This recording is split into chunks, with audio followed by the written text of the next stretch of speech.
Hello everyone and welcome to this Saturday live stream, this bonus live stream with the topic of passwords, password managers, authentication, multi-factor authentication, and all things related to the security of your accounts. Now, we have a lot of questions already in the queue, but I'm not necessarily going to be driven primarily with questions for this one. Because I want to explain certain difficult topics, and it might make more sense for me to talk about a topic a bit longer than usual, or maybe a bit less than usual, and form my own path through these topics. They are a bit tricky. Security is a tricky topic, so rather than trying to find just a perfect question, I might not. On the other hand, I do have some great questions to get us started. So first of all, thank you all for joining. It's a pleasure, as always, to spend my Saturday mornings working with you on new and interesting topics that relate to Bitcoin and open blockchains. Now, how do passwords and multi-factor authentication relate to Bitcoin and open blockchains? Well, you know, in order to maintain the security of your cryptocurrencies, you have to maintain the security of all of your accounts. Something that's very interesting about cryptocurrencies is that for many people, this is the first time that they've had to carefully think about the security of their online identity and online devices, because now there's money sitting there, and that makes it a much more juicy target. In the past, people have not been very motivated to protect their own security because when you lose your privacy, when your information gets hacked, you don't really feel it right away. And it has lots of bad consequences, but those consequences are not directly visible and not immediately felt. If someone comes in and steals a few $100s or a few $1,000s or worse, tens of thousands, from your digital devices, you feel that, and you feel that immediately, and you can tangibly relate it, well, intangibly to be specific. You can intangibly, but very, very noticeably relate it to your security. So it's one of those things that unfortunately is a lesson that is only learned really through a painful experience. And so I can spend a lot of time telling newbies how and why to secure their accounts. Until they install a cryptocurrency hot wallet on one of their devices and then lose the money that's in that hot wallet, it's very difficult to understand or to be motivated by what I'm talking about. Now, the other thing that's really important to understand in this entire conversation is that security is a balance. It's all about balance. It's risk management. There is no such thing as 100% security. There's no such thing as perfect security. And you can't protect against all threats. You have to figure out what threats you face. You have to figure out how many of those threats you can actually protect against, and how much effort you're going to put into protecting against those threats depending on what you're actually protecting.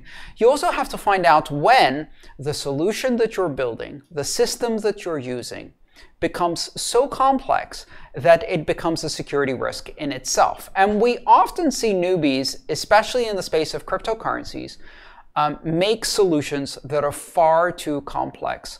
And then we end up on the wrong side of the security resilience balance, where the mechanism for securing your cryptocurrency is so complex that in fact you end up losing it because you're using something that is non-standard, because you forget a password, because nobody knows exactly what you did and you're not available to help them.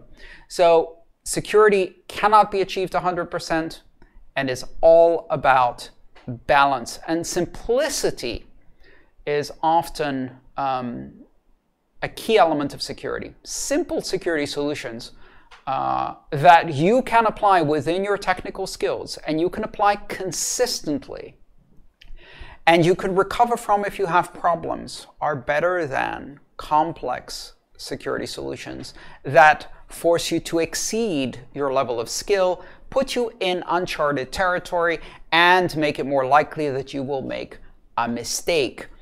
This is often something that you hear a lot of bad advice on. People will advise you to implement what seems to be a very, very complex security scheme. And because it's so complex, it feels secure. It feels like there's a lot going on, so it must be very sophisticated and serious. And in many cases, you'll end up exceeding your technical capability and actually losing money, not because of theft, but because of a mistake that you make, because you're operating outside of your skill level. So let's keep it simple. Let's keep it standards-based. Let's use best practices, common tools, and use those consistently so we can be very secure. We'll go straight to we'll go straight to the first question. There's 220 people on the stream so far. Thank you for giving me feedback on the video and audio. It's always good to know. Just so you know, we have had a bit of an electricity disruption earlier today at this location. And should we lose electricity, you will know because the stream will stop. And it takes a minimum of 5 minutes for the internet router and Wi-Fi to reboot.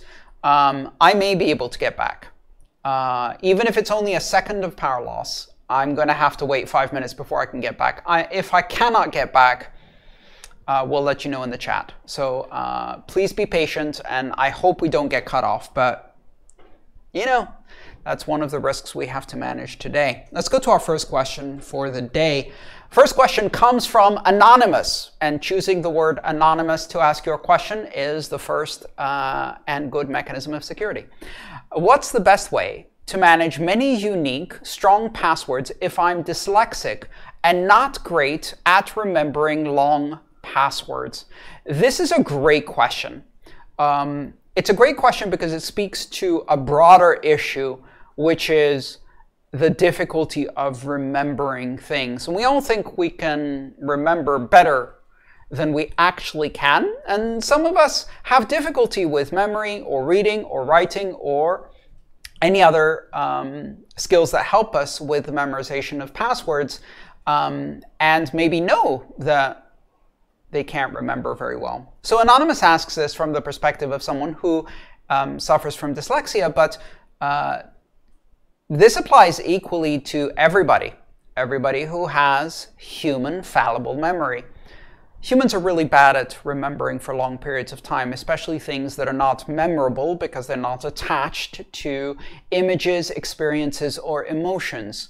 Remembering things that have no connection to our lives is almost impossible because our brain is very good at optimizing away information that is not relevant.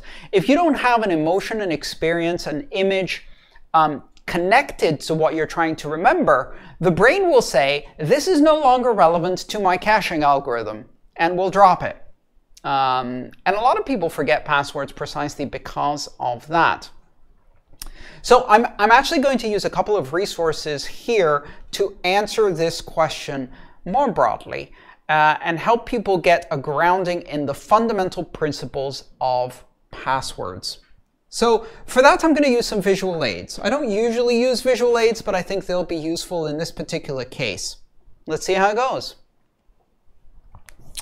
All right, so the first thing we're going to talk about is password management systems. For decades, we've been training users to create long, random, alphanumeric passwords with a broad range of characters in them. These are passwords that humans can't remember. These are passwords that actually encourage bad behavior. They encourage behavior where you end up using the same sneaky pattern, Satoshi Nakamoto with the O's replaced by zeros and the first letter of the second word capitalized and the T replaced by a 7 and the hash pound at the end. And now you've got numbers, lowercase, uppercase, and letters. But if you have to use it in more than one site, you make a small change. Then you maybe have to add a number at the end. And then you end up with this really tricky memory problem. which is that the sites are pushing you to create variation. But variation makes it impossible for you to actually remember, especially with a password of this complexity. And so you end up reusing your password on many sites. This is what almost everyone does. And this is very, very bad for security. Now, one of the best resources for understanding how to solve this problem is actually a cartoon. So what I'm going to do is give you two pieces of advice. The first is, don't try to create your own passwords. Use a password manager. A password manager is a piece of software that generates random passwords for you and remembers them for you. These systems solve two problems. Human memory is fallible, and human randomness is even worse. We're very bad at doing random. We're very bad at remembering, and we're double bad at remembering random. So you cannot fix this problem by being more disciplined, more intelligent, more careful. You can't fix it by sticking Post-its on your screen and doing, all of the things you see here, right? Which you see in offices all of the time. Writing a password down isn't a bad idea if the location in which you're writing it down is actually secure. So the most basic form of password manager is a little book, a password book. And, as much as I'll say that is not very modern, it's not very technologically advanced, and it doesn't solve the problem of generating random passwords, it's honestly the solution that my parents use. Because if they write it down, they can have more variety in their passwords. And if they keep that little booklet in a safe location, like, for example, a home, a locked drawer, or something like that, it's a pretty durable mechanism. Now, most of you are probably more technically sophisticated than my parents, so let's talk about a better solution for you. So a better solution is to download software to do this for you. There are a whole range of password managers, and the great news is that for the basic functionality, these are free.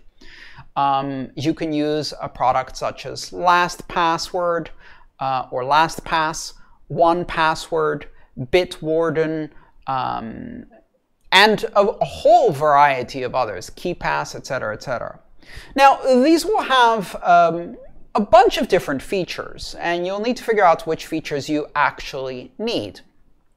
My advice is to start with figuring out what kind of devices you need to use this on, because one of the big advantages of using a password manager is, in fact, that you can have all of your passwords synced across all of your devices.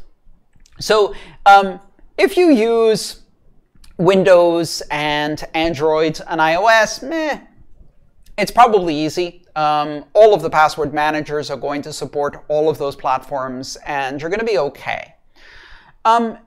You also want it supported across the browsers that you use. So Chrome, Firefox, Edge, Opera, Brave, whatever else you're using, as an extension so that you can automatically fill in and submit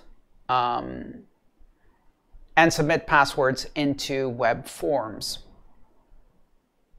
I think you all saw my video camera just go card full right into the stream. That was helpful. Yeah, my SD card just got full. So I'm no longer recording on the camera. Oops. Oh well. Never mind. Let's continue. So one of the ways you need to pick a password manager is by figuring out which devices you need to support. And if you have some weird devices, that becomes a bit more tricky. So for example, I use Linux on the desktop. I've been using Linux on the desktop for a very long time. And, I think this year is actually the year of Linux on the desktop. It's going to happen, people. No, it isn't. But in any case, I use it. It works for me, but it's not broadly supported. So not all password managers work or work well on on Linux desktops. Fortunately, most password managers work in the browser as a browser extension, which makes them mostly cross-platform. So for me, a password manager needs to work on Android and Windows and Linux and Chrome and Firefox and iOS, etc., so I can have it installed on all my devices and therefore be able to access all of my passwords on all of my devices. All right. So to answer the question posed by Anonymous, what's the best way to manage many unique strong passwords and not, if I'm dyslexic and not great at remembering long passwords? The best way is to use a password manager that generates unique strong passwords randomly for you. And once you've selected a password manager, then you set one password, and that one password is your password manager password. I would also suggest that you use a two-factor authentication mechanism so that someone can't simply log in and download your password file using that one password. You need a second factor of authentication. We'll talk about that in the second part of this video today. We also have a follow-up question from the audience, which is, how do I trust this software? Well, the simple answer is that you're looking for software that is either broadly used, reviewed and audited by security professionals, or open source, or all of the above. And I think all of the ones I mentioned previously fulfill those requirements. Now let's get back to the thing I mentioned before, which is, remember when I said that security wasn't 100% and security was a matter of balancing and mitigating risk? So now let's put these two risks on the table. Risk one, can I trust the password manager? And what happens if the password manager I download is compromised or compromisable or has a bug that isn't noticed by the millions of other users and security professionals who are reviewing it? Risk two, can I trust my brain? Well, if you put it that way, it becomes clear that the problem here is that any password manager is better than no password manager.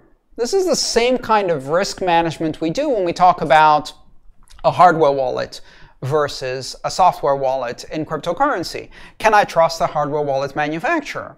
Well, somewhat, not 100%. There are some risks there. How do those risks compare to not having a hardware wallet? And again, the answer is any hardware wallet is better than no hardware wallet. So what are the risks you can actually manage? It's important when you source this password manager that you make sure you have the correct piece of software, that you don't just download it from some random website with a Groupon coupon for something that was free anyway, and then get a Trojan on your system. But going back to the point, any password manager is better than no password manager. And so you should not be trying to generate unique passwords. If a website asks you for an 8 or more character alphanumeric password, you do what I do. You click the little button that says generate secure password.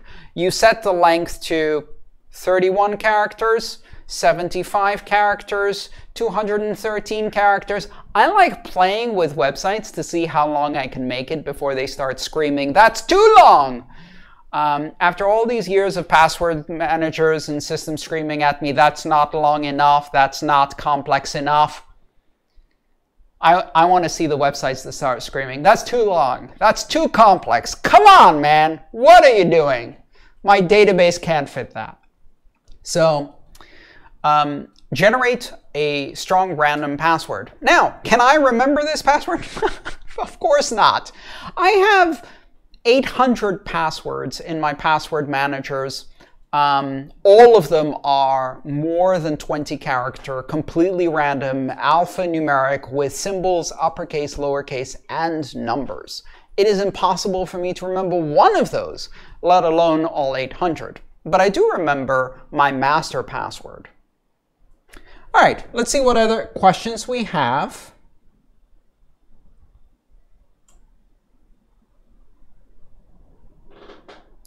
and go to our next question, which will give me an opportunity to talk about the next topic I want to talk about.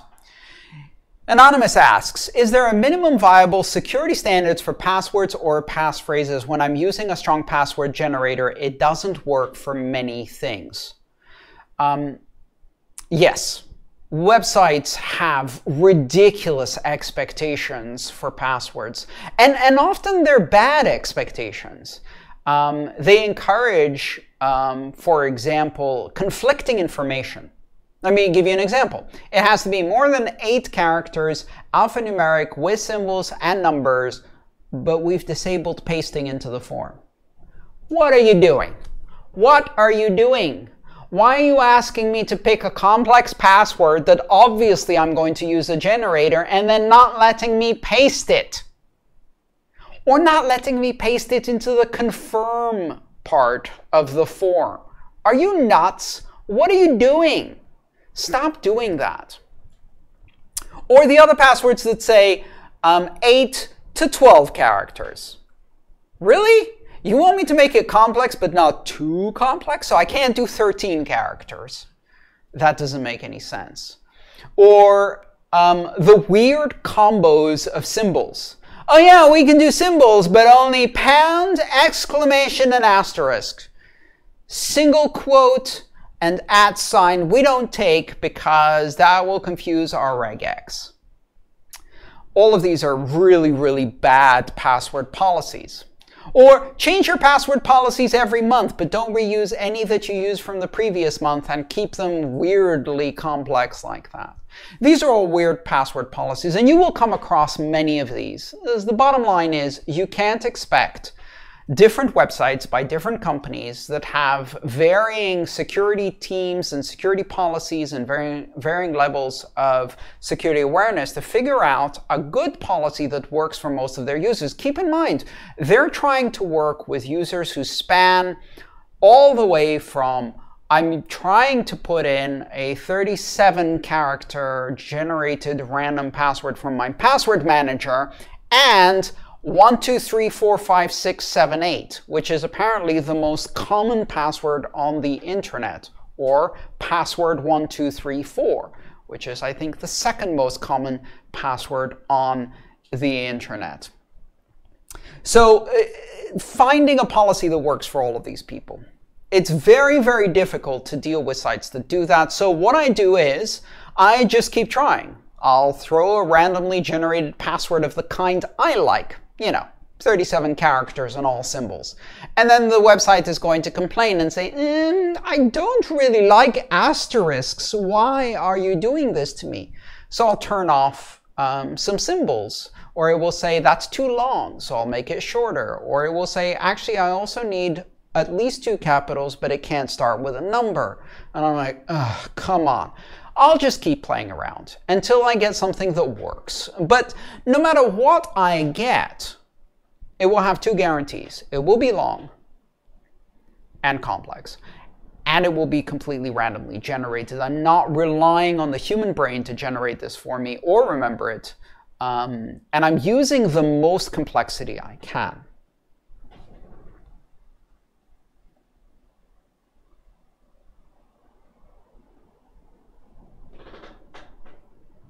All right, so Anonymous asks the next question for us, which allows me to continue this narrative.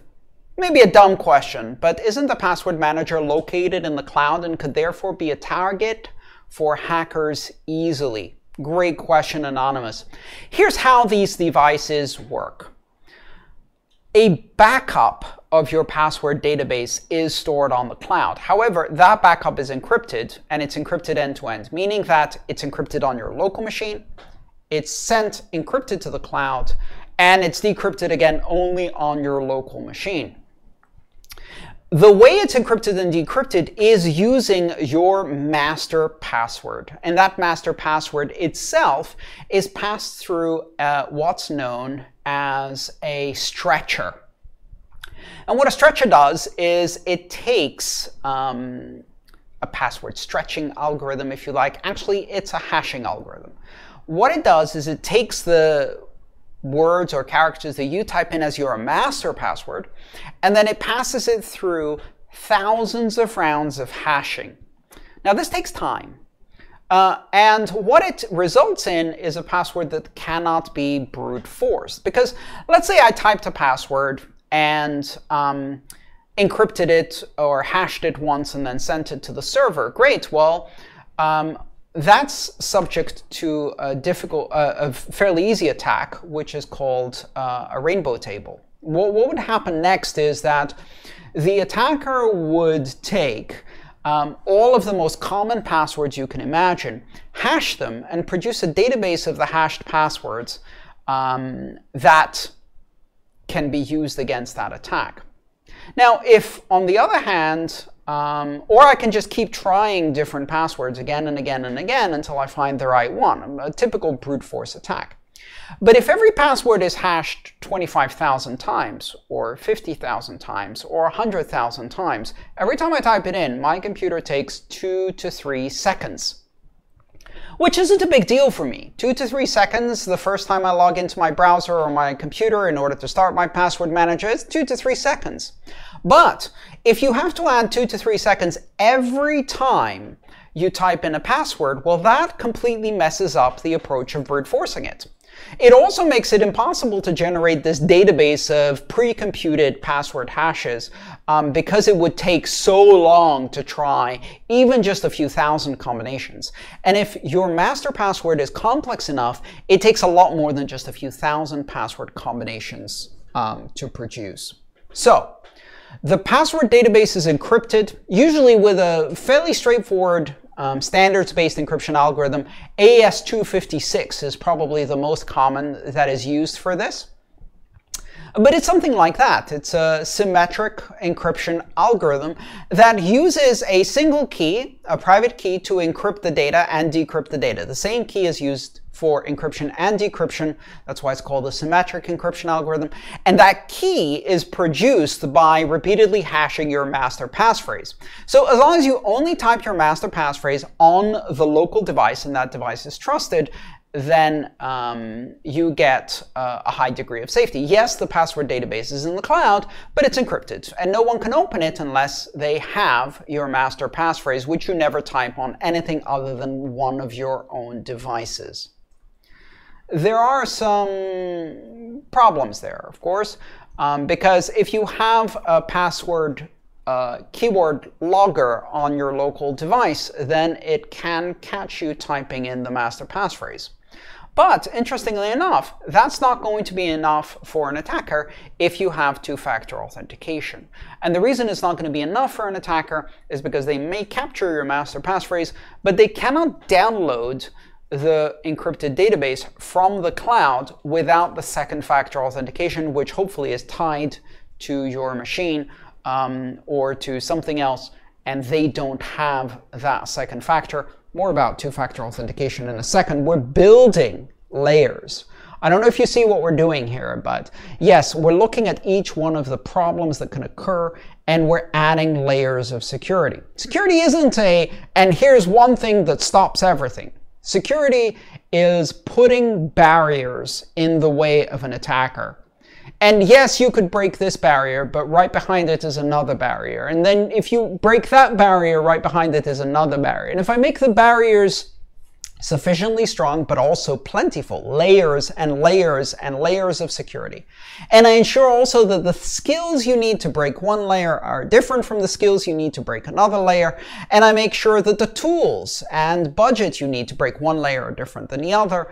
Then the chance of you getting through all of these layers without me noticing, without me putting a stop to it, and getting through successfully, or even doing that at scale against many, many victims, is very, very, very reduced. And that's the whole point.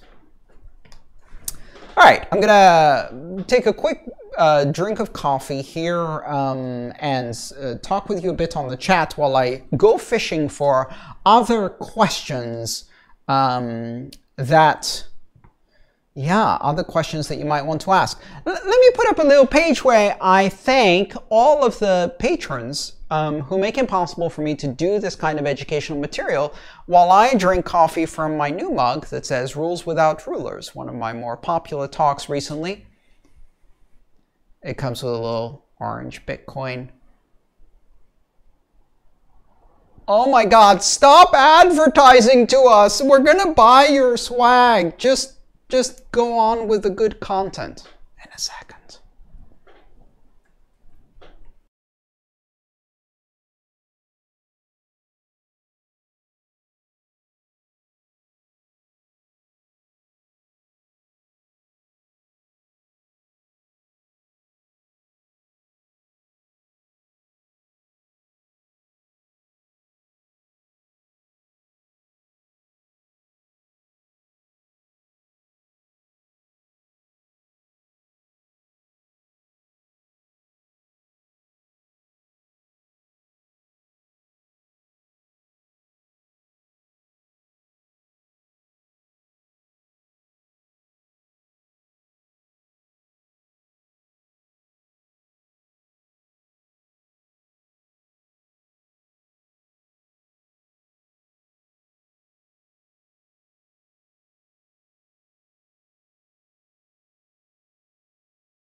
And we're back.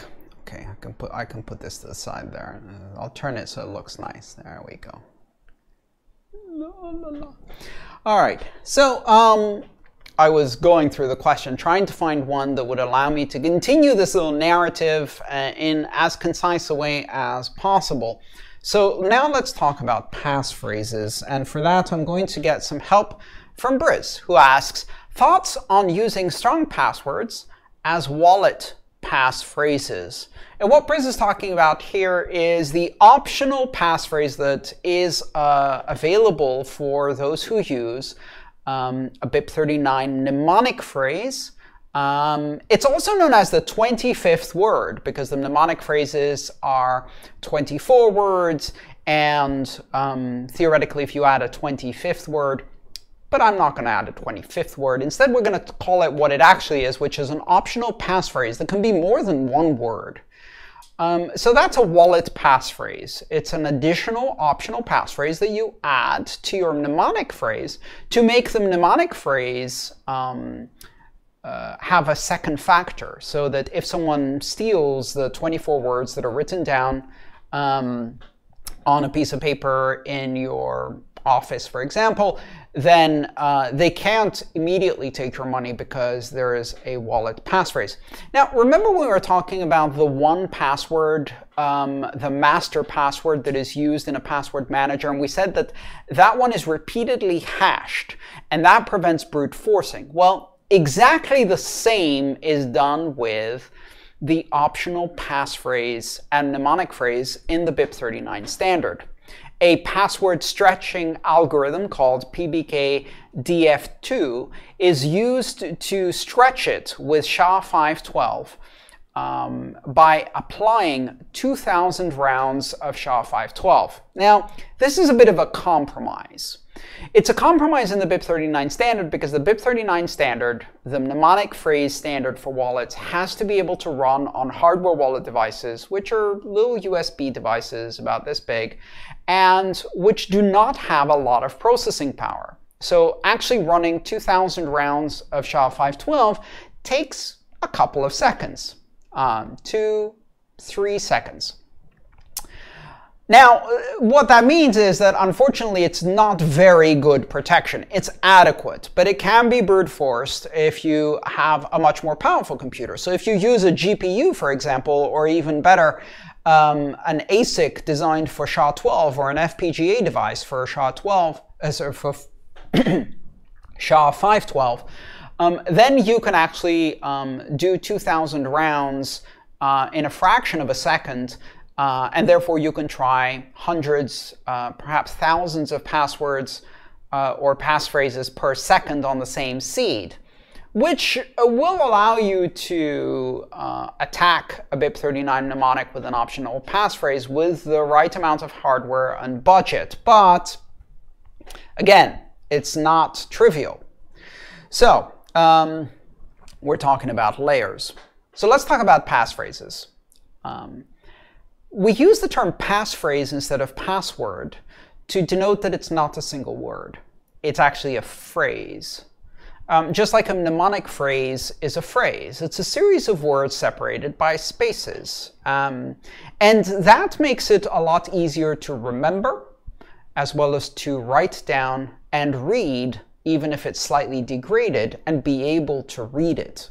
Turns out humans are really, really good at pattern recognition. So if you write down in your own handwriting a series of words in lowercase, you can read it even if 2/3 of the word is smudged, or you can make a pretty good guess. And if the words have some meaning to you, or you can create a mental image with those words, you can actually remember a phrase a lot better than you can remember a randomly generated password that consists of upper and lowercase letters and numbers. But in order to explain this a bit better, I'm going to get some help from Randall Munroe. Now, you may have heard me talk about Randall Munroe in the past. Randall Munroe is a graphic artist who does a cartoon called XKCD. And XKCD is a graphic cartoon that shows different technical concepts and also hilarious social criticism and all kinds of fantastic ideas. They're really, really smart ideas presented really, really well. You know, it's one of those situations where there is an XKCD there's an XKCD drawing for almost any concept you want to explain well. So I'm going to use one that many of you have probably heard before, and it's known as the correct horse battery staple. And if that sounds like gibberish, stick around for a sec. All right, so let's take a look at that one on our screen here. So this one is called passwords. Through 20 years of effort, we've successfully trained everyone to use passwords that are hard for humans to remember but easy for computers to guess. And if you look up here at the top left corner, this is the typical password that you're asked for in a website. So this is capital, lowercase numbers, and symbols in some kind of order. What you see here is the typical thing that users do in order to generate and remember these is they try to mess up a word. So this is the word troubadour, a traveling musician who sings about the exploits of heroes. I think that's what troubadour means. A troubadour and 3. So in this case, you see something that is kind of random looking, but isn't really random. Now, this particular thing can be analyzed from a computer basis, from a mathematical perspective, from an information theory perspective, to see how random this thing is, or how much randomness this kind of thing contains. So in this particular case, we've got 28 bits approximately of entropy. That means that this amount of complexity could be expressed by a binary number of 28 binary digits, 2 to the 28, which, if you were able to guess at 1,000 guesses a second, would take you 3 days to brute force. So this is basically a web service or something like that, where you're trying multiple guesses per second. If you have a database that you've stolen from a website, of course, you can apply a lot more than 1,000 guesses per second on the average computer. But in any case, this is actually easy for computers to guess. And it's easy for computers to guess because 28 bits of entropy is not enough. But even though it's easy for computers to guess and brute force simply by trying all possible combinations of upper and lowercase letters in this sequence, it is actually really hard for humans to remember. And right below, Randall Munro shows us a different approach, which is to use plain English words separated by spaces. This is a mnemonic passphrase, not a password. And in this case, just picking 4 words at random. Just 4. 4 words at random actually produces, if you assume it's from a big dictionary, maybe an English language dictionary that includes 100,000 words, then you get about 44 bits of entropy. 44 bits of entropy gives you 550 years at 1,000 guesses per second, and 55 years at 10,000 guesses a second, 5 years at 100,000 guesses a second. This is actually difficult to brute force, and it's only 4 words. But most importantly, it's easy for humans to remember. This is why we use mnemonic phrases in BIP39.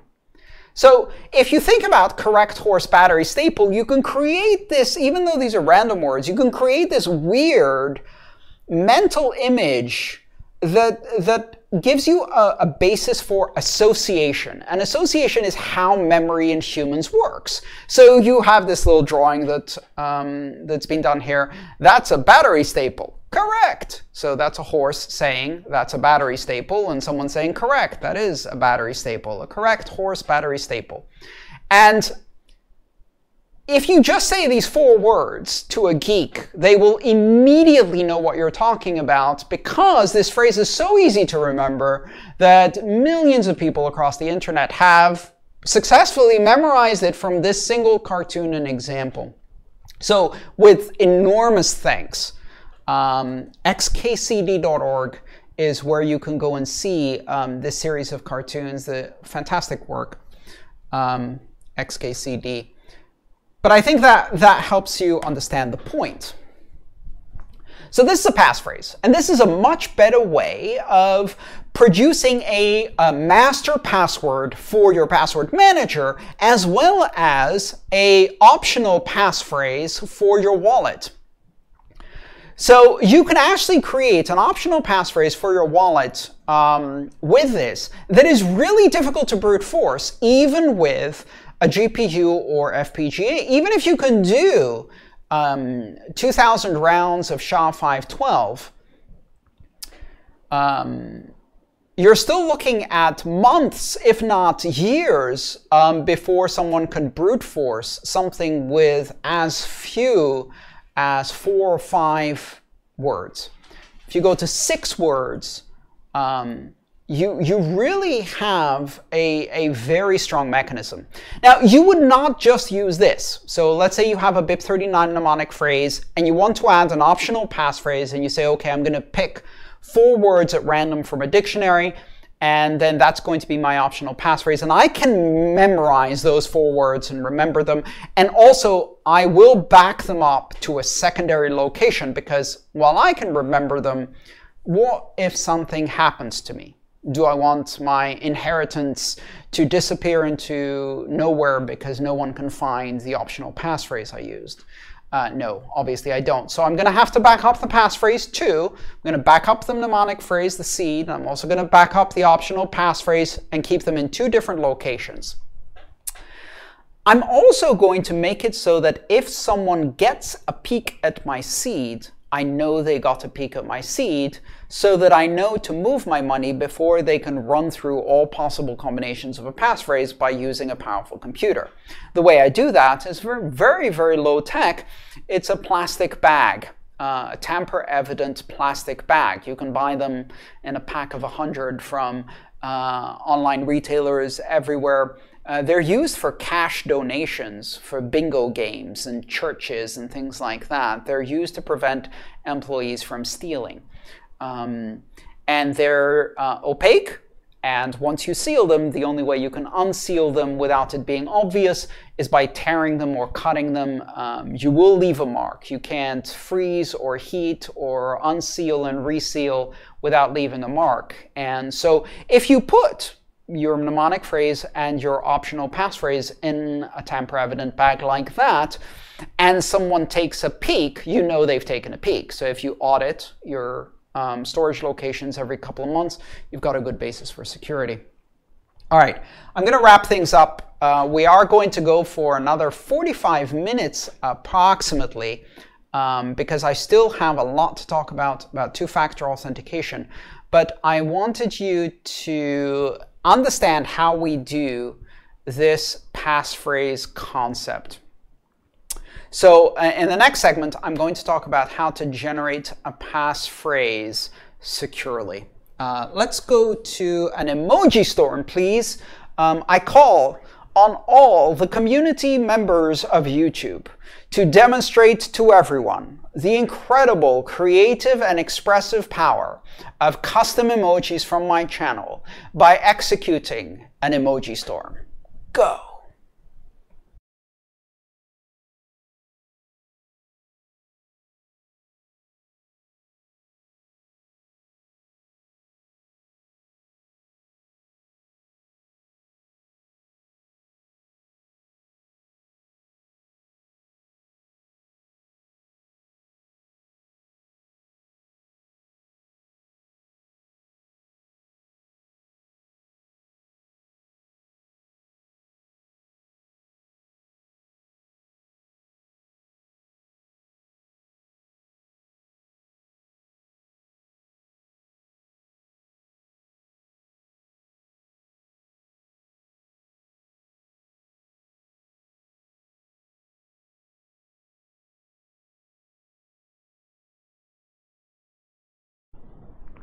All right, and I'm back. So you want to create a passphrase, and you know that this passphrase is probably best if it's in the form of what we know as an XKCD passphrase, correct horse battery staple, a series of English words that are randomly picked that you can create a mental association, an image that goes with them. You're going to use this passphrase maybe for your master password, for your password manager, which you're going to have to type in many times per day on different devices. I use similar passphrases for other purposes, and I don't repeat the same passphrase, but I found that I can remember 3 or 4 of these before it gets complicated.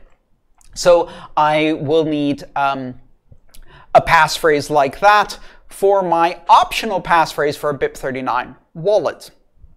I will also need a passphrase like that for my hard drive encryption on my laptop. I prefer to use an encrypted hard drive, and before you boot my laptop or any of my devices, really, you need to enter a passphrase, and that passphrase is also of that form. It's a mnemonic passphrase. It uses a series of English words separated by spaces.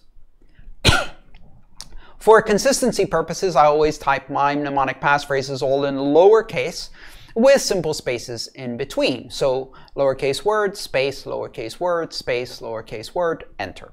And they can be anywhere from 4 to 8 words in length. You have to decide what level of security you need, and that depends on where you're using it, how many rounds of hashing are used in the generation of the encryption key that derives from that passphrase, and what the level of threat you're facing for these things is. But 4 should probably be the minimum amount of words you use, and 8 would probably be the maximum amount before you start forgetting things. And getting confused, especially for a passphrase you don't use very often. The more often you use a passphrase, the more often you type it, the longer you can make it, because then you will be forced to remember it by practice. So I can use a slightly longer passphrase on my password manager because I type that every single day. I will use a slightly shorter passphrase, for example, as an optional passphrase on a wallet, and a slightly shorter yet passphrase as an optional passphrase on my device's boot, encrypted boot for my hard drive, because that I only type, say, once a month, and it may be easier for me to forget.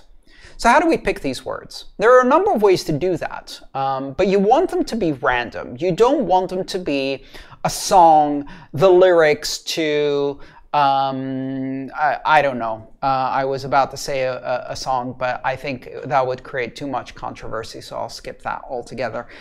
You don't want it to be the rallying cry of your football team. You don't want it to be the slogan of your state. You don't want it to be a phrase from Star Trek. Why? Because all of those phrases exist in dictionaries that hackers have collected. Anything that you might get a hit if you typed in Google as a phrase, which of course you're not going to type into Google because that breaks the security, you should never use. You should never use a phrase that has ever been said or is likely to ever be said by someone. So instead, you want to pick random words and then try to create a mental image or association that is meaningful to you. And it can be very weird and bizarre. As long as it's meaningful to you and you can repeat that image in your head and do a bit of practice, that's a good way to do it. So how do you pick random words? Well, there's a number of ways you can do that. You could open a dictionary at different pages and put your finger down without looking. Not very good. You're likely to spend most of your time picking the center third of the pages in the dictionary and the center third of the page with your finger. But it's actually good enough because the dictionary has a lot of words in it, a nice big thick dictionary, so you're going to get sufficient randomness. So that's an easy way that you can do right at home without any extra effort. If you want to go a bit further, you can use a technique called diceware. D-I-C-E-W-A-R-E. And diceware is a mechanism where you have a list of words that you can download. You can download the diceware indexed list. The website you'll find is you can find it on Google quite easily. The first one that comes up, which is diceware.dmuth.org is the correct one. And if you use that website, you can download a list. Now, what's interesting about that list is that it's indexed by numbers that have digits between 1 and 6, which allows you to then use dice, playing dice, regular dice. You throw dice 5 times and you create a 5-digit number where all the digits between 1 and 6, and then you look up the word that corresponds to that index in the diceware list and you write it down, and you've got randomness. You've got randomness that is designed to be used with playing dice, which is convenient. If you have some dice laying around, you can easily do this. It's non-digital. You download the list to your own computer, and you simply choose words from that list at random. Again, that's a great way to generate one of these random passphrases. And of course, you can also use a program on your computer. The problem, of course, is that if there already is a Trojan, malware, or keyboard logger on your computer, that can cause some difficulty. I use a program that's called XKCD Pass, which actually produces XKCD compatible passphrases. I generate a whole bunch of them, and then I pick one at random from that very, very long list. And I don't make any indication on my computer as to which one I pick. I just scroll and scroll and scroll through a very long list. It makes it much harder to capture that way. Again, this is about layers. It's not perfect. There's lots of difficulties and holes in this entire process. All right. So we've now talked about password security, and we've combined a number of topics together. We've talked about complexity of passwords.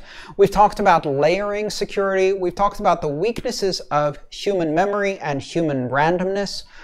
We've talked about why using software is better than not using software, even though you can't trust the software 100%.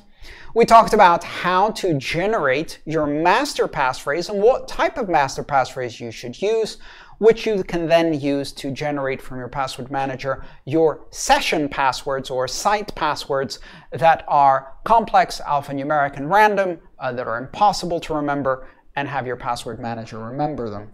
So the next topic is two-factor authentication.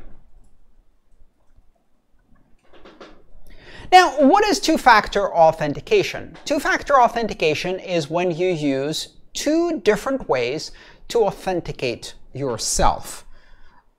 So, authentication basically means proving you are who you say you are, and two-factor authentication means using two distinct mechanisms to prove you are who you say you are.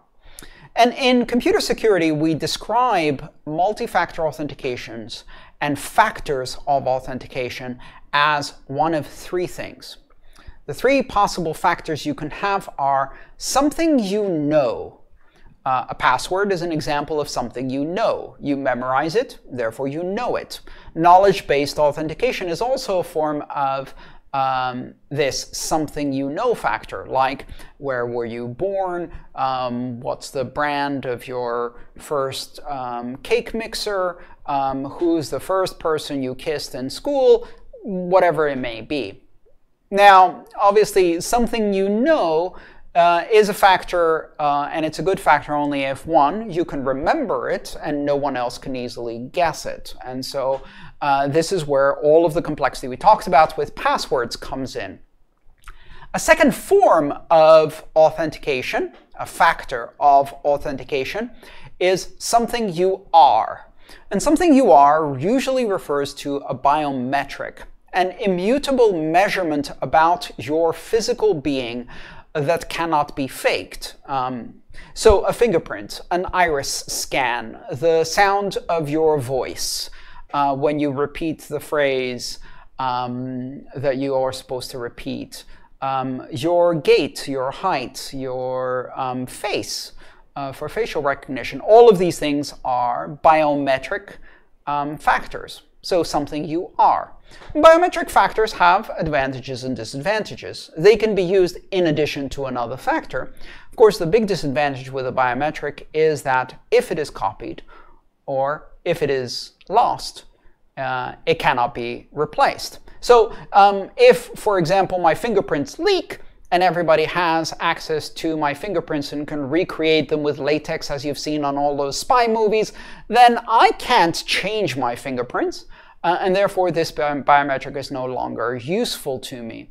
And we've seen that biometrics are pretty difficult to apply. But they're very useful as a second factor, never as a primary. I would never use a biometric as the only way to authenticate myself, say, to my phone. Because as you've seen, as every 8-year-old knows, if you hold mommy's iPhone up to her finger while she's sleeping on the couch, you can go and buy things on Amazon. You can be your very own personal Santa, just as long as you get access to mommy's thumb, or daddy's face, holding up the facial recognition device in front of daddy's face as daddy is snoring away after all that work at the barbecue party. Biometric alone isn't sufficient, but it makes for a very good second factor. The final factor is something you have, something you own. And this biometric factor is usually encompassed in an additional device. It is a device that is a security factor that you hold. A key is a something you own factor of authentication. A digital key, a private key, even a physical key for opening your door. And increasingly nowadays, we have second factors that are based on something you own that are made into USB devices. In fact, I have one permanently plugged into my laptop. A lot of you probably have heard me talk about these before. This is a yubikey. And this yubikey is a device that is so tiny that when I put it into the USB port of my laptop, the only thing that's sticking out is that little metallic tab, which is touch sensitive. When I try to use this, it requires me to touch. And when I touch, I activate it and it sends a code through my computer. Now, you can't log into my computer and many other services that I use without tapping to authenticate on the side of my computer. Now, if you steal my database or my master passphrase or you guess my password, you still can't decrypt or open these devices or access my various accounts because you don't have this thing. I have this thing. And of course, that's an additional factor of security. On its own, it's not enough, because if someone was able to steal my laptop, now they have this thing, but fortunately they don't have my password, which is the other factor. So in general, when we're talking about multi-factor authentication, what we're doing is we're recognizing that no single factor of authentication is sufficient on its own. All authentication factors have failure modes, but if you use multi-factor authentication and your authentication factors are varied, then the mode of failure, the failure mode of one authentication factor leaves the other one as your protection. So you have layers.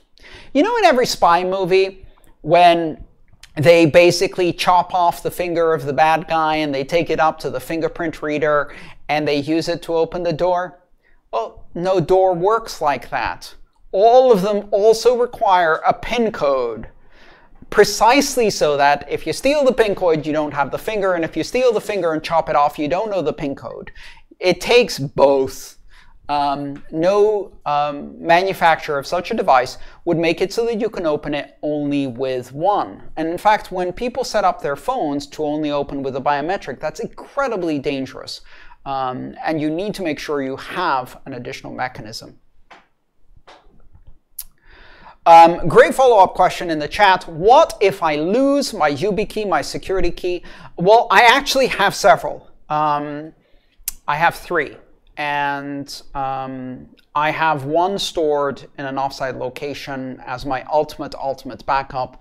I have a second that I don't keep plugged into my laptop that I take with me. It's often something you will see security people wear on a lanyard around their neck, or connected as a keychain. These devices are pretty robust, and they're often designed to be attached to a keychain, so you can take them with your keys, which makes sense. Similar security model. They're near indestructible. You can run over them with a truck and they still work. I have all 3 of these security keys registered so that anyone will work, and I'd have to lose all 3 of them before I lose access. But all 3 of them are in locations that are difficult to get. And the main risk, the main threat that I'm trying to address here is remote compromise. Yes, if you break into my house office or undisclosed location number 5, and you are the evil maid who breaks into my hotel room or whatever, you can find these devices. But then you probably don't have my password. If you hack into my systems and you get my password, you don't have the device. If you try to use the password to log into one of my devices, I won't tap on the side of the computer to give you access. And quite honestly, you know, when I leave my computer unattended, I take out the YubiKey and take it with me. So again, this is about layers. So two-factor authentication means using at least 2 factors to authenticate yourself to any service or device. And these are something you know, something you have, and something you are. Any one of these 3 can be used as a second factor. And of course, you can use 3-factor authentication if you want, although that's kind of unusual. It becomes cumbersome and complex at that point, difficult to recover, easy to get locked out. So 2 is usually the magic number, and that's why we call it 2FA, 2-factor authentication. Other people call it MFA for multiple factor authentication or multi-factor authentication. It's the same exact thing. There's another standard, which is a standard for a universal format for security keys, like the little YubiKey I showed you, which is used in the industry now. It's one created by a standards body called the FIDO Alliance, and it's called U2F, Universal 2-Factor. If you notice on the Slido, my code is learn U2F, Universal 2-Factor, U, the number 2, the letter F, U2F. That's simply a standard for a hardware-based multi-factor device that can be plugged in, connected, or transmit over Bluetooth or NFC to a device you're trying to authenticate to. All right. So let's go to a question. Not that one. Where is it?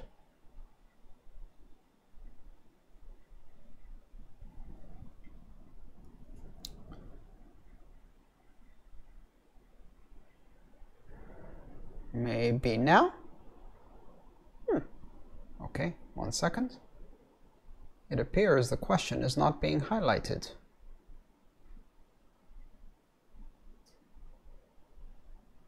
Not sure why.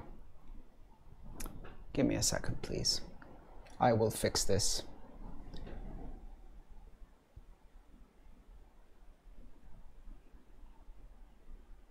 I need to refresh my browser. Let's hope it doesn't ask me for a complex password.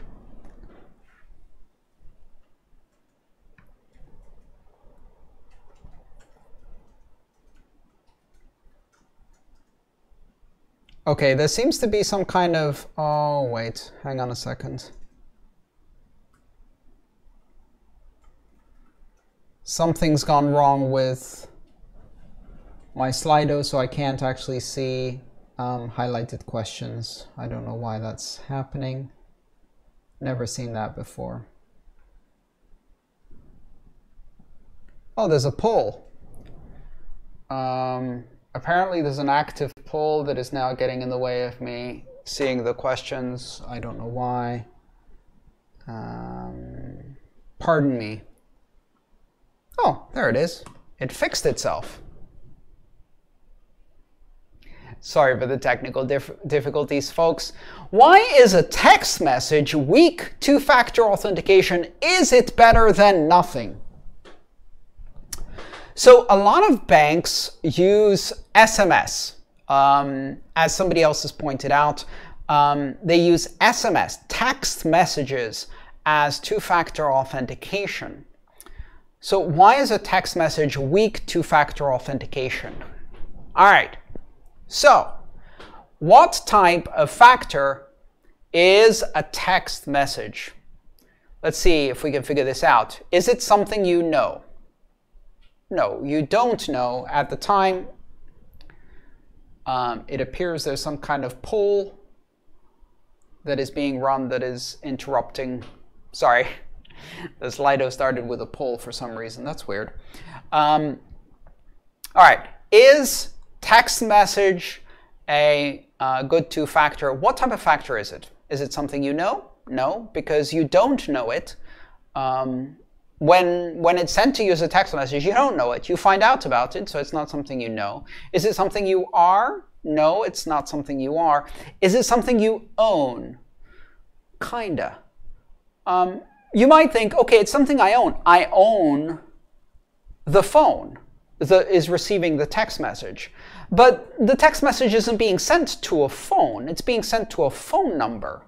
Do you own the phone number? And the answer is really, the phone number is the SIM, or rather the account that the SIM card in your phone is connected to. And who owns that account?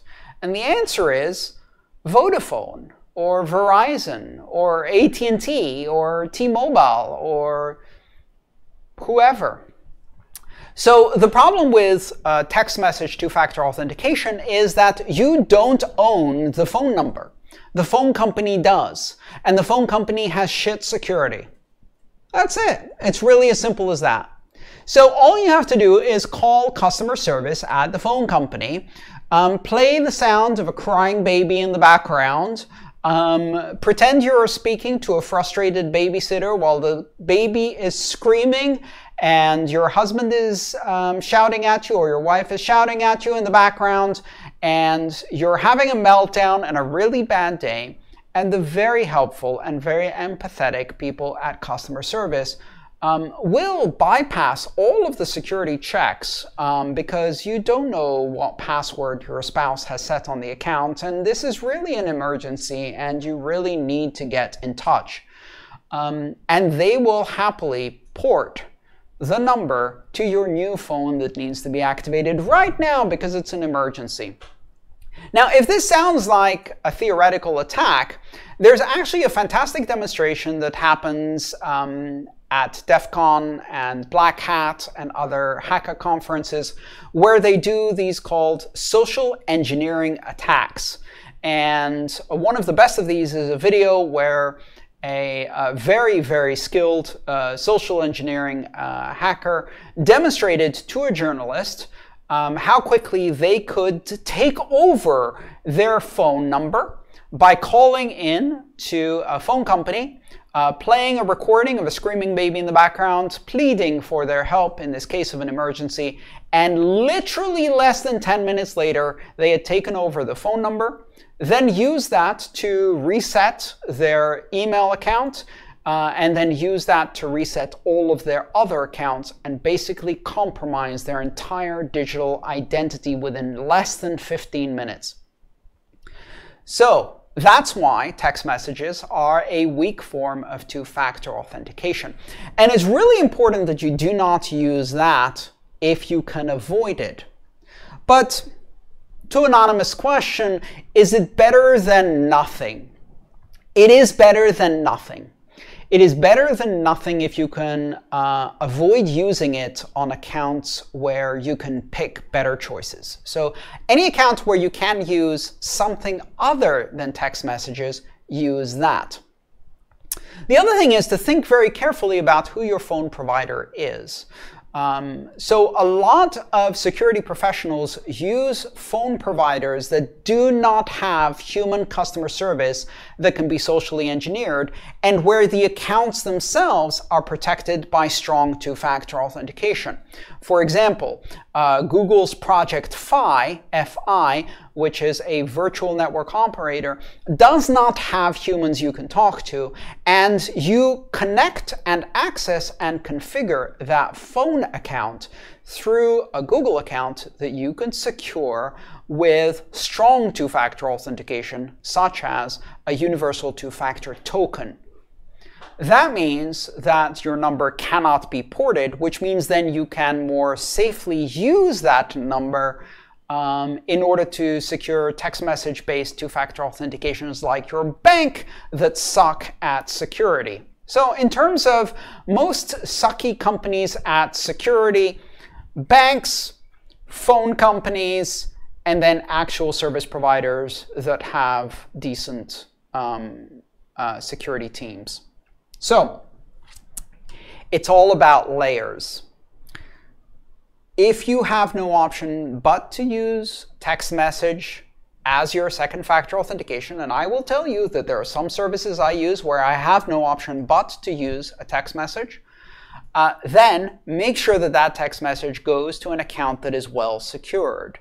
Even with your phone carrier, you can put a PIN on your account. You can turn off the ability to port the number. You can go and do all kinds of things to strengthen that account. But if you can, even better, move your number to a virtual network operator or service provider that doesn't have humans who can be socially engineered to port your number, and that has strong authentication on the factors that control your phone number. And if you can, avoid it. Especially avoid it if it is the second factor for connecting to your exchange where you store millions of dollars worth of cryptocurrency. And of course, I am kind of hinting here at one rather infamous cryptocurrency pundit who did, in fact, store millions of dollars of cryptocurrency on an exchange wallet, on a hot wallet that was custodial, not your keys, not your coins, with an SMS two-factor authentication that was hosted by AT&T and is currently suing AT&T for the loss of some, I don't know, $50 million, $100 million, some ridiculous number like that. Honestly, that's the kind of legal case where, as an expert witness, I would get up on the stand and laugh for 30 minutes in the face of the plaintiff when they said it was somebody else's fault that they put millions of dollars on an exchange backed by a text message two-factor authentication to AT&T. I would not have much sympathy for that. All right. So let's talk about two-factor authentication that actually does work. I've talked about the security key, which is a piece of hardware, but there's also another mechanism that is very common that you've all used before, which is where you have a 6-digit number. Niraj helpfully asked me a question specifically on that topic. Hi, Andreas. How does Google or Microsoft Authenticator work? Is there a decentralized system which can replace them? Niraj, these are decentralized systems. Although the app is created by a centralized entity, the app is actually fairly dumb. And as a result, it is actually decentralized. The secrets that are stored on these authenticators are only stored on your local device. There are some variations, of course. Some of these applications, like for example Authy, do allow you to back up and port the secrets that are the basis of your two-factor authentication to another device, which makes them convenient but dangerous. If you have support for multiple devices turned on in Authy or other systems that support backups, you must keep that turned off and only turn it on when you're porting to another phone or device, such as, for example, when you get an upgrade for your smartphone and you need to move all of those accounts over to a new device. Google Authenticator actually introduced backup and porting in their latest version. I don't know how it works, but if it does work in that way, make sure you have it turned off by default so that only that local device can use those security codes. Otherwise, it's not really two-factor, right? It's not something you own. It's a backup password. It's something you know, and that can be easily stolen. Or it's tied to your phone number, in which case we're back to the text message security we were talking before. Someone ports your SIM, they take over your number, they install the Authenticator software on the smartphone, they then download the backup and port it to that device, and they have all of your two-factor authentications that weren't actually two-factor authentications. So this is the failure mode. But let's talk about how this thing works, first of all. So how does Google or Microsoft Authenticator work? First, let's name this thing. This is a mechanism called a one-time password, or OTP.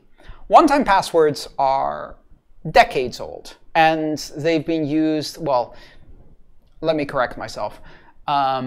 Digital one-time passwords on portable devices are decades old.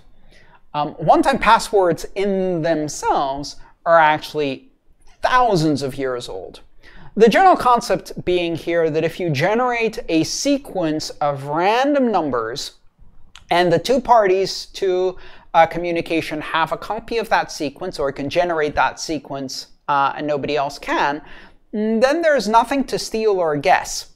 One-time pads are an unbreakable method of encryption as long as you can generate these secrets and not have them stolen. And one-time passwords that are numeric, 6-digit codes, are very, very difficult to steal as long as you can keep the root secret, which generates them, secret. Now, Google and Microsoft Authenticator are a particular subclass of one-time passwords called time-based one-time passwords. And if you want to find an application that supports the time-based one-time password standard, you use the acronym TOTP. So OTP, one-time password, TOTP, time-based one-time password. And time-based simply means that the code is tied to the current time and changes every 30 seconds.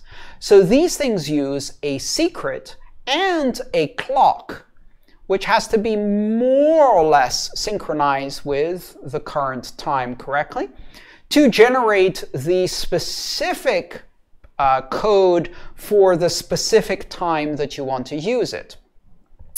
And because it's a 30-second time window, you can be off by a bit, and you have some time to see it on your screen and enter it into the website. Now, because the website that you're connecting to or the device that you're connecting to has the same secret and the clock is more or less synchronized, it can figure out what code you're supposed to enter. And it usually looks at the one before and the one after so that it knows if you're a bit off, like just over 30 seconds, it will accept those. And then you see on your screen the current code, and you see a little countdown, and after 30 seconds, it changes, and you have a new 6-digit number. So the way this works is using a private key. And from that private key, it uses a derivation function, which can be a variety of different things. I don't know what the standard uses for TOTP. I'm assuming it's some kind of hash mechanism with the time. And with that derivation function, it produces new numeric codes every 30 seconds, and you can calculate from the from the secret and the current time, the correct code for the current time. The secret itself is in the QR code that the service you're trying to use displays the first time.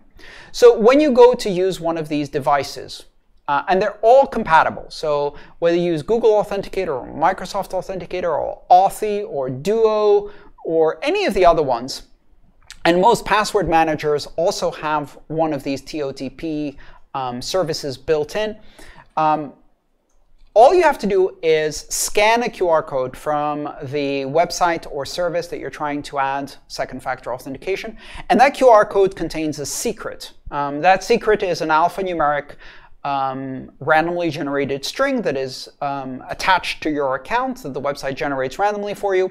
It presents it as a QR code. You scan it with your Google Authenticator device. Your Google Authenticator device records it as the secret and then starts generating codes for the current time. You then enter one of these codes into the website. It can confirm that you got it correctly by checking and saying, yeah, that's the code I was expecting in this 30-second window, and now you have established two-factor authentication. The difficulty with these, of course, is backup, and there are a number of ways you can do backup. One way you can do backup is, and actually probably the most secure way you can do backup, honestly, is a physical printout. So when you have that QR code on your screen, hit print. I say physical printout because you might be inclined to do something else, which is take a photo of it. And of course, in order to take a photo of it, you're going to use your smartphone. The problem is that photo is going to get stored in the cloud, at which point it's no longer only on the device, in the Google Authenticator, in the TOTP Authenticator, and at that point it's no longer a secure second factor. Making backups in the cloud of your two-factor authentication secrets is a bad idea.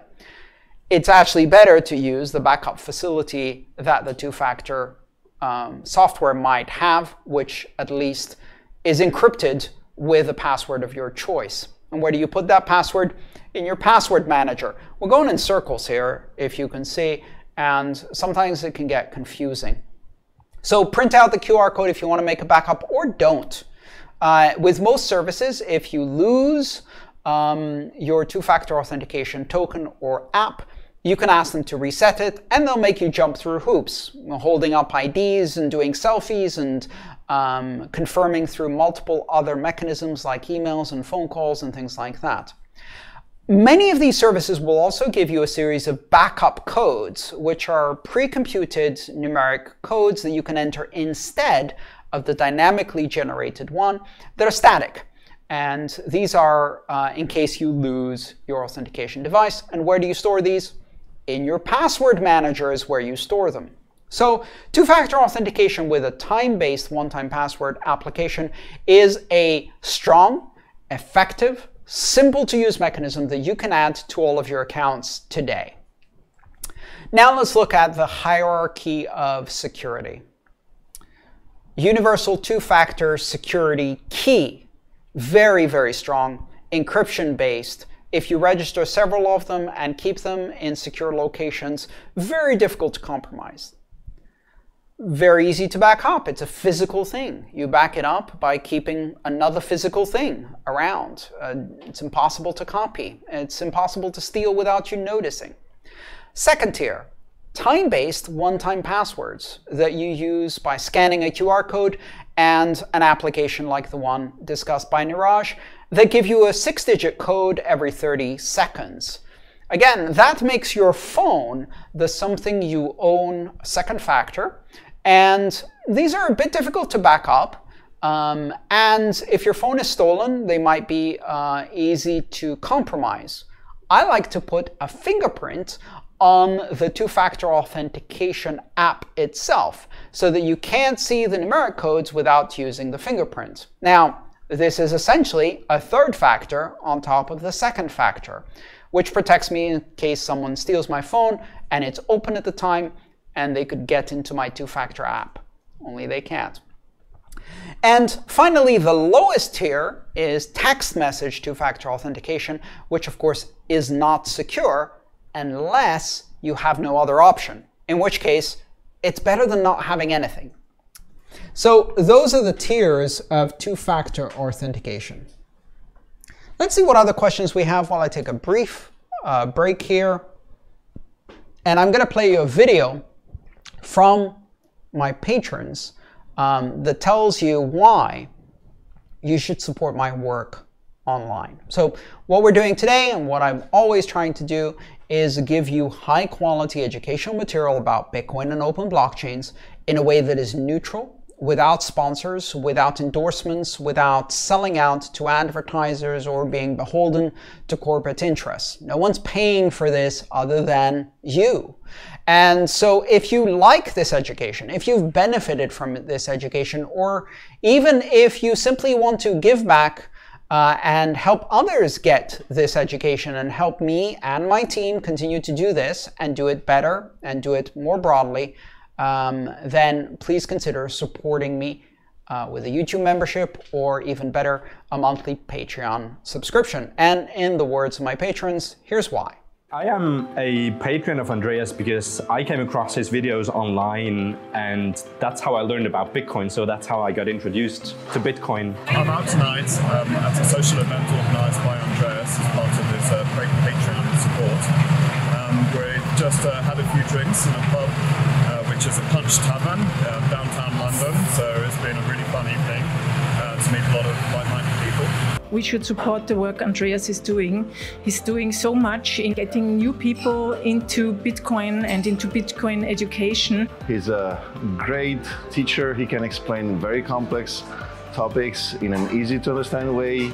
He's very honest, very precise, technically prepared, and intellectually honest. I think is his best characteristic. Brings such clarity to really complex subjects, which is Bitcoin, and the industry around it. It has been a very, very good inspiration for me. And every Bitcoin I'm giving to him, it will be very well used in helping others understand Bitcoin, and I think it will improve the world at some point. Being a patron, I get to meet Andreas, and that's why I love being a patron. I'm going to continue being a patron. I think it's just a good thing. If you're interested in learning new things and also want to support the Bitcoin community, then you got to be a patron. Being a Patreon makes you feel special. You can attend to his live Q&A sessions. You can meet him at happy hours. It's really great, totally worth it. I'm very, very enthusiastic of being a Patreon. I'd like him to be able to produce his great and valuable content in the future,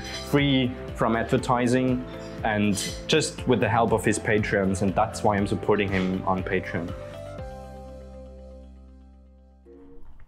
All right, before we go to the next question, got a couple of great follow-ups in the chat that my producer has helpfully posted for me. So we have, first of all, a follow-up from Lucia. Can any phone number be ported to a non-person customer service? It depends on the country in which you are registered. Different countries have different laws about portability between telecom providers, but honestly, most European countries and certainly North America, I know this is the case in the United States and Canada, mandate that carriers honor porting requests. And that means that with the correct process, you can move your number and not lose it and go to a new carrier. And then you could go to a carrier that is a a no customer service, no people carrier. Google Fi is the one I've heard the most about. There may be many others that are similarly against number porting attacks. I'm partial to that, although it does have some privacy risks for obvious reasons. The second question comes from Ben, and Ben says, how to know that your app isn't leaking the secret key. Ben, you can't know that your app isn't leaking the secret key. You can only go with apps that are used by lots of people, used in security environment, audited, reviewed, perhaps open source, that have their code audited, that have been built by companies that are reliable, that take security seriously, that have a long track record of not breaking things. This requires trust in a counterparty. However, almost everything I've talked about requires trust in a counterparty. So then the question is, how much trust are you putting in the counterparty? And who is this counterparty? And what is the alternative? And if the alternative is not using an app and trying to rely on memory, then actually the alternative is worse. And this is the careful balance that you have to strike in security. Increasingly, we are seeing more and more companies attempt to implement various mechanisms for decentralized authentication, decentralized identity, decentralized validation that are more secure. Multisig on Bitcoin or Ethereum, for example, is often the basis of such services. But for now, these services are relatively immature, not broadly deployed, and not yet suitable for these types of solutions. So very hopeful for the future in that space. In the meantime, the question you should ask, what is better? Using a centralized service that has a good track record, or not using a service at all and trying to rely on memory? And I can answer that definitively with, it is better to use a password manager from a trusted or a company that has a good track record than to not use a password manager and try to rely on fallible memory, fallible randomness, and DIY solutions that may exceed your technical competence. Let's go to the next question. It comes from Trixie. Hey Andreas, love the glasses. Me too. Thank you, Trixie. With these, I can actually read what's on my laptop. There are two types of live stream I do. Some are a bit more ad hoc, more based on questions. I don't need to read much what's happening on my laptop. I've got a nice studio monitor over there, which is far enough away that I can read it with my failing eyesight. And some, like today's, are a bit more complex. I need to do a lot of reading. I've got my laptop on the table, and so I need these things. But thank you. We digress. Back to the real meat of this question. I'll restart for our editor. Trixie asks, is there a way I can convert those stupid bank text messages to Authy or something similar, a time-based one-time password system? Authy is one of those time-based TOTP, time-based one-time passwords. Trixie, no, there isn't. Unless your bank has a mechanism that supports something other than text message, you cannot use a time-based one-time password. The correct answer in this case is use text messaging, but change your phone provider to one that requires a strong authentication mechanism such as time-based one-time password, or even better, universal two-factor with a security key, or where you can configure those options so that your number can't be ported, because that requires a strong authentication. And if your number can't be ported, then your bank text message is much, much more secure. So that was a great question from Trixie. Let's see what other questions we have here. I'm not seeing too many other questions, so, oh, and there you go. Oh, the moderators are now frantically pulling up questions and queuing them for me. so that we can find some more questions. I hope you're enjoying today's session. So let me do a quick recap of what we've learned so far. Security isn't ever 100%. Security is about managing realistic risks within your technical competence with the simplest and most consistently applied solution that you can find, which is layered with other solutions to provide a series of barriers against a determined attacker. If you do security right, then you become comfortable with these measures, you can apply them consistently, and you have enough layers that carefully match both your skills and your threat environment to make it so that an attacker neither has the time, the resources, the budget, or the interest, the reward, really, to attack you, and instead they attack someone who is a softer target. And that's basically security. You can't be perfect about it. In fact, you're human. So you will, by definition, be imperfect. You have to be able to execute it consistently and within your skill level, which means it has to be simple enough. It can't be solved with a single tool, technique, practice, or action. So you have to use multiple tools, multiple techniques, multiple actions, layered together, preferably diverse mechanisms of security that require different skills from the attackers, that protect different threats, so that you can layer them and create a comprehensive system. And that will still not get you to 100% security. But, you know, if you do it consistently, and if you do it deliberately, and if you tailor it well, both to your threat needs and to your level of skills, you can join the elite group of people who can honestly say, I haven't been hacked for years. And that's the best you can do. But that's usually pretty good, and it takes you way above a lot of other people. Anonymous asks, could you share any concerns or suggestions about password managers for someone who hasn't yet got around to comparing them closely or trying any? I've used many different password managers over the years.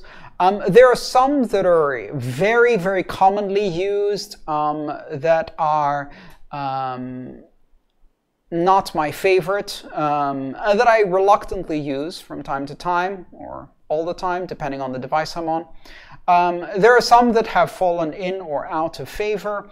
And there are some new ones that are gaining prominence. I can't really tell you what's going to be right for you.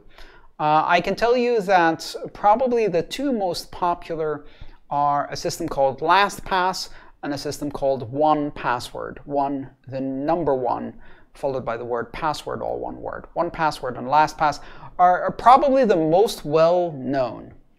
Beyond that, there's a number of other systems out there with varying capabilities and differentiators. One of the slightly newer ones that I'm looking at with interest is Bitwarden, because this is an open source system that is multi-platform and pretty well architected.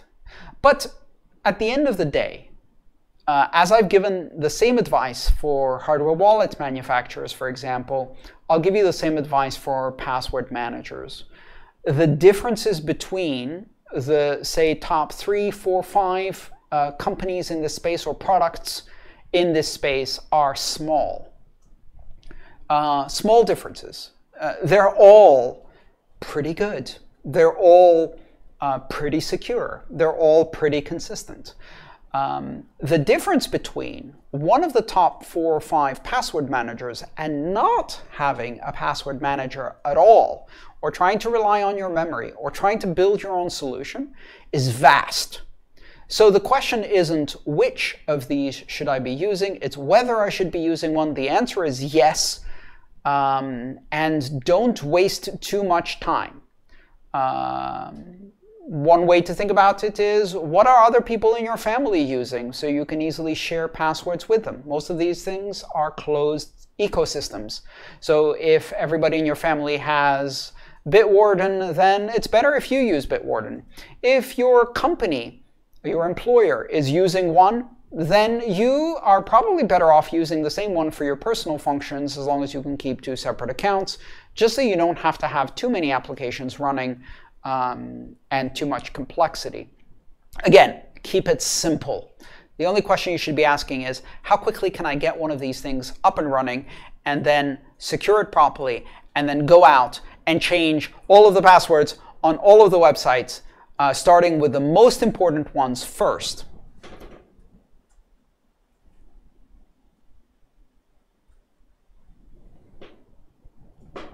Anonymous asks, is Google Authenticator's initial setup an implementation of a symmetric key, unlike Bitcoin, which uses asymmetric encryption? Yes, it is.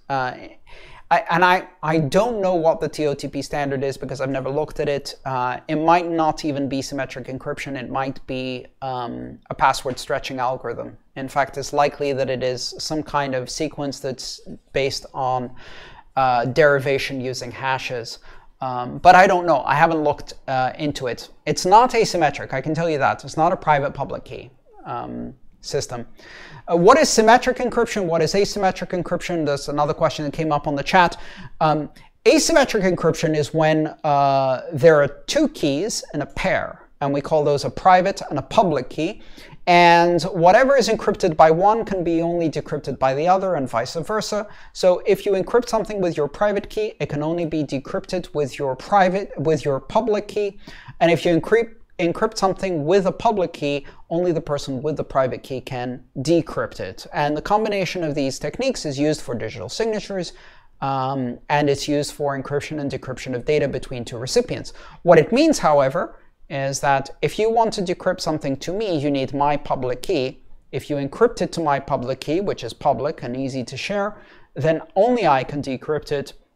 If you want to encrypt it to lots of people, you need all of their public keys, and you need to encrypt it separately to all of their public keys.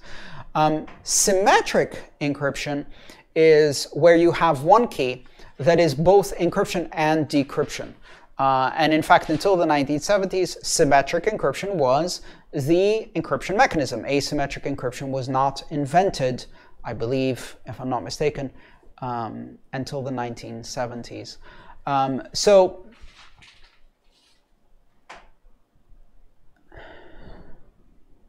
Yeah, so that's the difference between symmetric and asymmetric. Let me see, I think I have another one here.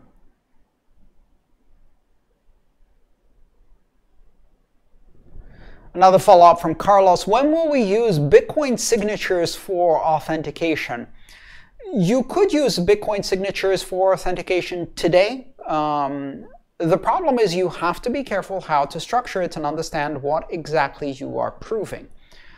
A Bitcoin signature, and generally the use of digital signatures for authentication, proves a very specific and very narrow set of things.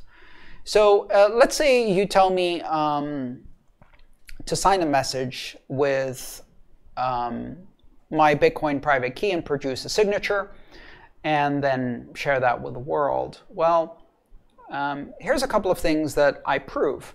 I prove that at the time that the signature is created, I had possession of the private key. Of course, that does not mean that I didn't produce that signature years in the past. You don't know when the signature is produced. The other thing is that in order to use that in a viable scheme, the person who is asking for the signature needs to do what's called a challenge response. I can't just say sign something, because if I get to pick the message, I can basically pick a message that somebody else signed a long time in the past, present the signature they applied, and tell you that I just did that. And you have no way of knowing whether that's true or not.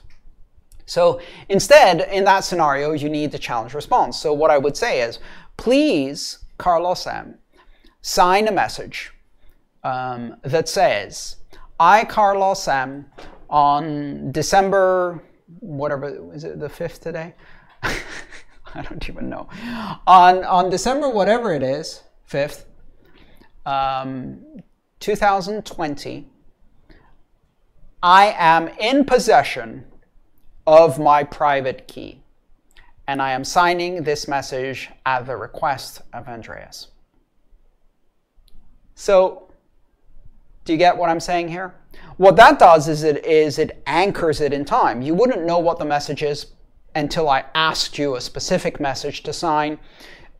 You relate it to a specific activity. I've asked you to put information about the time that you signed it and the identity of the signer in there.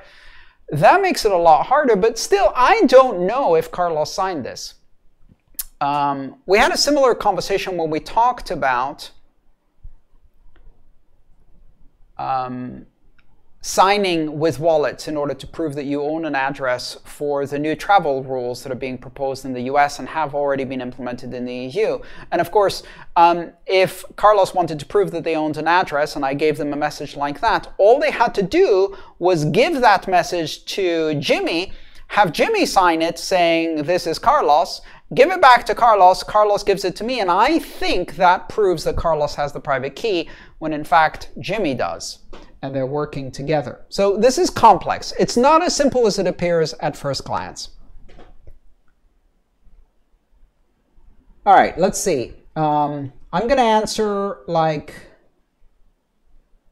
maybe one more question. Oh, this is a good one. I really like this one. This is a question from Jeff. Jeff Tezos asks, what about passwords you need to manually input with your remote on a TV or similar? Amazon, Netflix, how long and hard should it be? Jeff, I've struggled with this, and I have my answer to this, which I will give you in just a second. Now, imagine the scenario that Jeff is talking about. You've used your password manager to generate a unique alphanumeric 32-character with symbols key for your Netflix account. Now, you have to enter it on the keyboard of a smart Roku TV, where each letter has to be entered by moving your little cursor to the correct letter on the keyword, hitting enter, and then moving back and going down to the caps lock and turning on caps lock and moving up and going to the capital letter and then turning off caps lock and then moving to the symbol and switching to the numeric keyboard. Oh my God, it's gonna take hours. Hours. And so, yes, in those cases, same thing I would say in cases where your security isn't that critical, you need to do something where you often have to share this key with other people. A good example would be your Wi-Fi password, right? So in those cases, what I would do is I would use a simple numeric or alphabetic password. All one class of characters and make it a bit longer. So I don't care if someone hacks into my Netflix and notices that I'm watching The Queen's Gambit. Of course I'm watching The Queen's Gambit. Everybody's watching The Queen's Gambit. It's Queen's Gambit week. It doesn't really matter to me, although there are some security considerations like being able to figure out where I am when I'm watching that, so I still need a password. But it doesn't have to be that long because it's unlikely someone's going to try to crack it. The real issue is, did I remember to reset the Roku TV when I left the Airbnb? Aha, that's a good question. So what do? I usually pick a numeric password or an alphabetic all lowercase password, and I group it in groups. So a classic one I would do is 12 numbers separated by minus or hyphen signs. So that means I will do 3 groups of 4 or 4 groups of 3 digits. So my password will be something like 937-312-331-415. I'm just randomly picking numbers at this point. Not very good random, by the way. I would use a random number generator in my password manager. I would tell it give me only digits, and make it length 12. And then I would write it in with dashes in between, grouped in nice groups of 4, because it's easier for me to read that from a screen and type it into a keyboard. And usually the numbers and dash are on the same keyword, and they're within a very short distance, so I can do them quickly. Or even better, many remote controls allow you to use the numeric part of the keyword, which was for in the old days, we used to have channels on our television, and those channels were selected by the numeric channel number. I know, it's mind-blowing technology. So many remotes have a number keypad on them.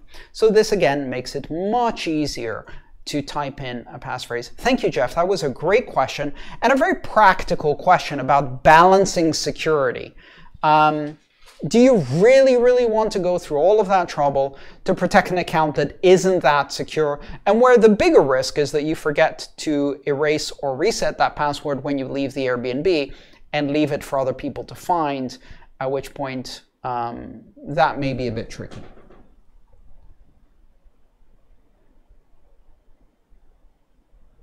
A similar question from Jeff. Oops. Oh no, it's not Jeff. Sorry, 1 second.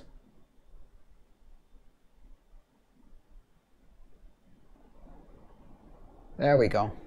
Did that work? Bit of lag on my apps today.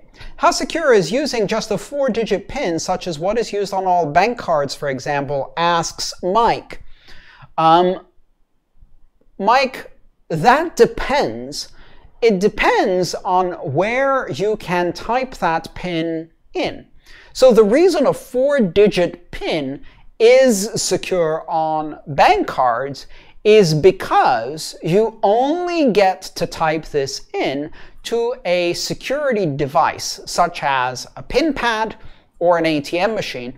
These devices are designed to prevent you from trying more than a certain number of times, and if they are supervised devices, meaning you're at the gas station, you're at the checkout counter of a supermarket, whatever, there's a person standing there, and you type in more than a few times, they can see you doing that, and they will call security if you try to type in 4,000 different combinations.